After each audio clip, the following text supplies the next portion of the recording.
भक्ति को प्राप्त हुए भक्त का एक लक्षण है कि वो स्वयं सुख पाना नहीं चाहता, वो प्रियतम को सुख देना चाहता। जब हम किसी दूसरे से स्वयं सुखी होने की कामना करते हैं, वही काम वासना है।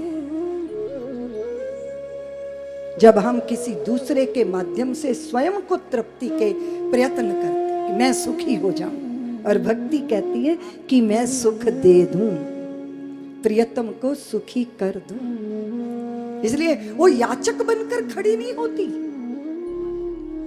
हम जिस भक्ति की बात करते हैं, लोग कहते हैं दीदी माँ आजकल तो भक्ति का दौर चल रहा है। तो किसके भक्त हैं ये भगवान के भक्त हैं। जब पता चलता है कि कोई नए मॉडर्न भगवान आ गए हैं जो फटाफट कामनाएं पूरी कर देंगे, तो वो पहले वाली प्रतिमाएं फोटो सब उठा के वृक्ष के नीचे छोड़ आते हैं, अपने बटुए खोल के बैठ जाते हैं, पता नहीं वहां कैसे नोट आ जाएंगे।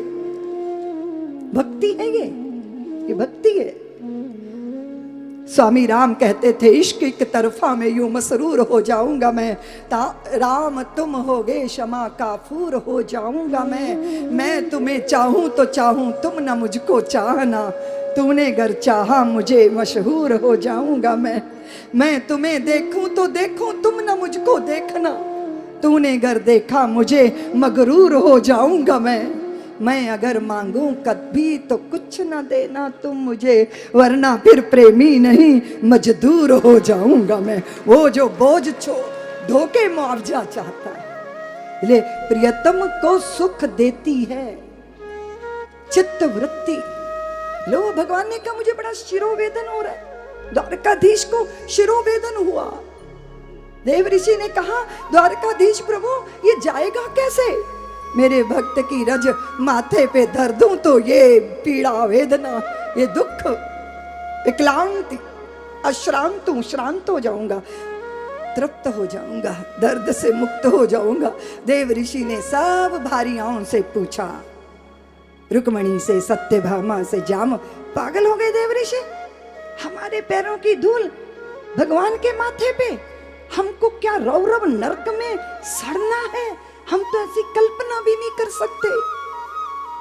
त्रिलोकी में घूमे लेकिन दवाई नहीं मिली भगवान की। देव ऋषि लौट आए, प्रभु आपकी औषधि बड़ी दुष्कर है, कहीं प्राप्त नहीं हुई, कोई आपको अपने पैर की धूल देना नहीं चाहता।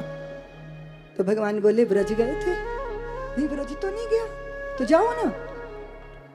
ब्रज गए, यमुना के तट पर गोपांगनाएं, देव ऋषि कैसे हैं हमारे श्याम सुंदर द्वारकाधीश, अपनी पत्नियों में आनंद ले रहे होंगे।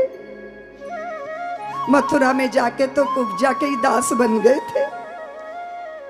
देव ऋषि बोले आपके प्रियतम सिर की पीड़ा से पीड़ित हैं, और औषधि ये है कि किसी भक्त के चरण की धूल मिल जाए।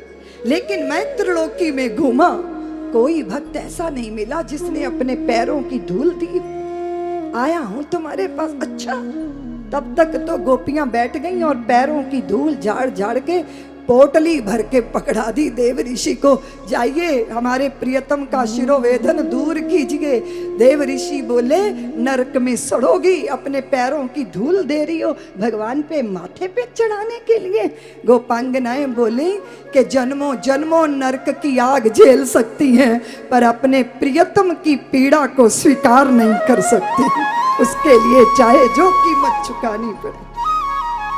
एक बार क्या हुआ, अयोध्या में संतों की सभा बैठी थी, तो एक साधु था, नया नया साधु बना, तो उसको पंखा पकड़ा दिया, संतों को पंखा करो। वो संतों को पंखा करने लगा, और पंखा करते करते उस साधु के चित्त में एक भाव आया कि देखो मैं कितना भाग्यशाली हूँ कि मुझे सेवा मिली है।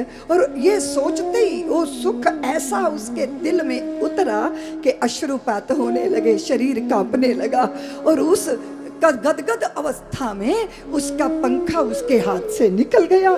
इतने में वो पंखा किसी दूसरे साधु ने पकड़ा, झलना शुरू कर दिया, और इसके मुख पे छींटे डाले, पानी के होश में आया, ये संभला और तब आराम से बैठा। लेकिन इस बीच क्या हुआ कि सेवा छिन गई। सुख दे रहा था, पर सेवा करते करते कहीं स्वयं सुखी होने लगा तो क्या हुआ, इतना मंत्र मुग्ध हो गया कि पंखा उसके हाथ से पकड़ के किसी दूसरे के हाथ को दे दिया। क्या हुआ? सेवा करने वाले सेवक का धर्म सजगता है। सुख देना है, सुख पाना नहीं। और सारे संसार के आनंद की कुंजी आपको दे रही हूं मैं, देवी हूं। हमारे दुख क्यों है?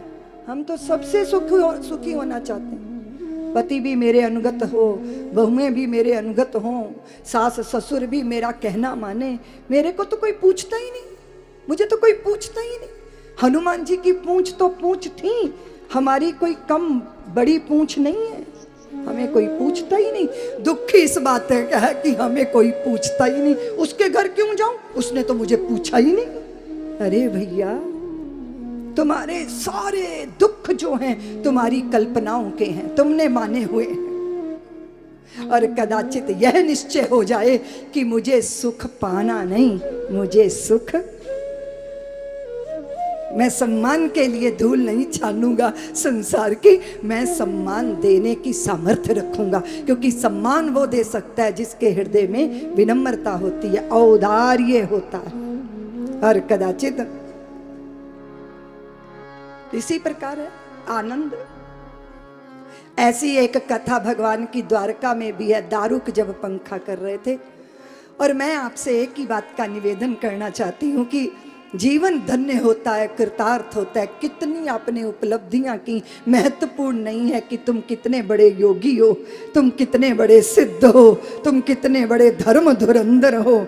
लेकिन बात तो यहाँ आके बनेगी तो तुम कितने प्यारे प्रेमी हो प्रभु के, प्रीत कर सकते हो। प्रीत के मांट में डूब के उतराने का जो आनंद है वो गोपी से ही सीखना होगा।